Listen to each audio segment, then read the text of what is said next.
again. Thanks for being with us on the show. Can you tell us a bit about your role as the Auditor General of British Columbia?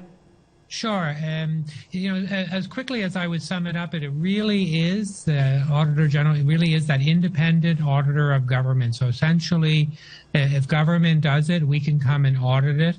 And I report as an independent officer to the Legislature of British Columbia. Definitely one of the more important roles in all of government. Can you talk a bit about your career trajectory, how you got to where you are today? I'm a CPA, an FCPA now, so I'm a professional accountant. Spent 25 years with the Office of the Auditor General of Canada. Had an opportunity to work for wonderful Auditors General. And then in 2014, the Nova Scotia Legislature appointed me as Auditor General of Nova Scotia, and I spent 6 years there. And then I came to British Columbia in 2020 to start an 8-year term as Auditor General of British Columbia. So I would wrap it up, so to say, and been very fortunate to have pretty much either lived or worked in every area of Canada, including the 3 territories as well. Very nice. One of the things you weren't lucky to have, I guess, was an Indigenous role model, somebody who had done this prior to you. What was it like to move into this work without somebody already having experienced that? Yeah, and apparently, being the first comes with that comes being the first. But I think I was very fortunate over a 25-year career at the Office of the Auditor General to work with people like, previous Auditor General Sheila Fraser, who did a lot of work to advance, I think, Indigenous issues in Canada, but other Auditors General as well. And, it was during her time, for example, that I was on the Employment Equity Committee, right? And she was very big on promoting equity. So I think, I was fortunate to have had just great mentors and to have worked in, I think, fairly open environments. And I always say, if it wasn't for all of those people, I certainly wouldn't be an Auditor General today. For sure. How do you think your Indigenous perspective informs the work that you do? Yeah, I think in twofold. I think it's one, I think it's how I show up. I think is the leadership approach. And I think really that is grounded on, something I learned from certainly my Indigenous grandmother and my mother was, a certain level of humility, that we're all equal. Right, just because I'm the Auditor General doesn't mean I get 51% vote on everything. It really has informed a collaborative approach where everybody is equal, and we were taught from the time we were kids, that everybody was important, whether you were picking up garbage on somebody's street or you were Auditor General. So that really was a heavy influence on me, and I think a sense of humor. Right, in my mother's family, they all have a wonderful sense of humor, which when you do a job like this, is really helpful to have some level of sense of humor. And the other part, so that would be a leadership thing, but I think the other part is the audits that we're doing. Right, we do audits that, we do the basics like control work, all of that is important, but then we do things like looking at Indigenous offenders in correctional centers, looking at vulnerable people during the pandemic who left violent situations. So it has informed not only, I think, how I approach work, but the actual work that we do as well. Not only are you the first Indigenous auditor, but you're also the first LGBTQ2S auditor. What's the importance, do you think, of that as well?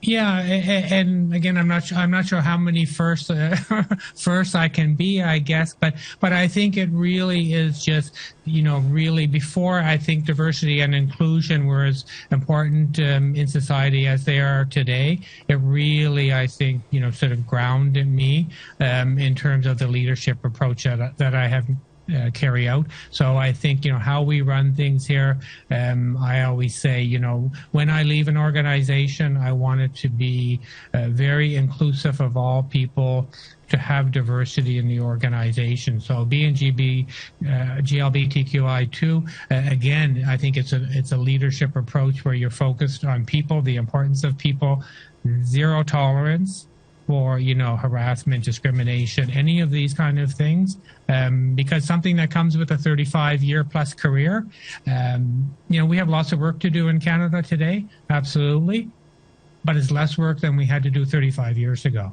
Right. So I think it absolutely informs how I show up and the way that I think of people. As an auditor, do you get to choose the topics to investigate? Absolutely. If government does it, we can pick whatever we want to do, and government doesn't get to say no. So as an independent officer of the legislature, we decide what we're going to audit, when we're going to audit, how we're going to audit. The only thing we don't do is we don't create public policy. We are the auditors of how government operates. So it's an absolutely fascinating role. That is just wonderful. But of course, that comes with a lot of responsibility in terms of picking audits that make sense. So you just looked at mental health services for Indigenous inmates. Why was that something that you chose to investigate? Yeah, we thought it was important, again, because it's mental health, and mental health is important. We want to be doing audits as an organization. We want to be doing audits that have an Indigenous focus. That is important to us. And I was, sort of flipping through the last decade or so. There's been a number of audits done by the Office of the Auditor General of British Columbia that focuses on the Indigenous population. So again, we want to do audits that relate to Indigenous populations, and also you will see to other groups as well. So I guess, the report found that things aren't going well in terms of mental health services for Indigenous inmates. Did you kind of know that going in, and what were some of the things that stuck out for you? Yeah. To the question of do we know that going in, I've learned long ago in this profession, and often people will ask me, were you surprised? I've learned not to have surprise, because we go into these things open-minded, right? We go into it being objective, so we have a purpose. We're going in to audit a topic. We don't have our mind made up, right? That's why we will conduct. Like an audit like that takes about 3,000 to 4,000 hours of audit time. Right, this is not something we do in a couple hundred hours. So again, we want to be open-minded and objective.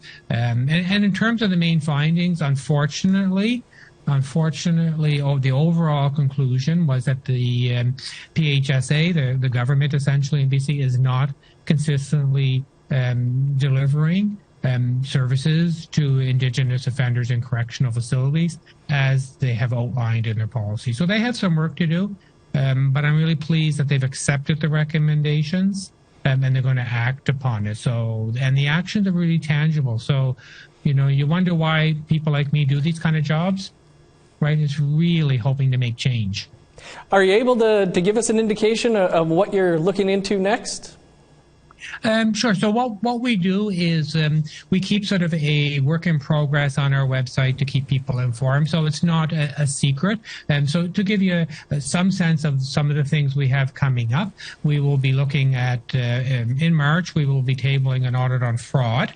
And then fraud is an important topic to me, not surprisingly, as an accountant. Mm-hmm. But we also have an audit coming out in March on diversity and inclusion. So we're looking at how effectively government has managed its framework for putting diversity and inclusion strategy in place. So those are the two that are coming up in March. But likewise, we're looking at heavy topics like harm reduction.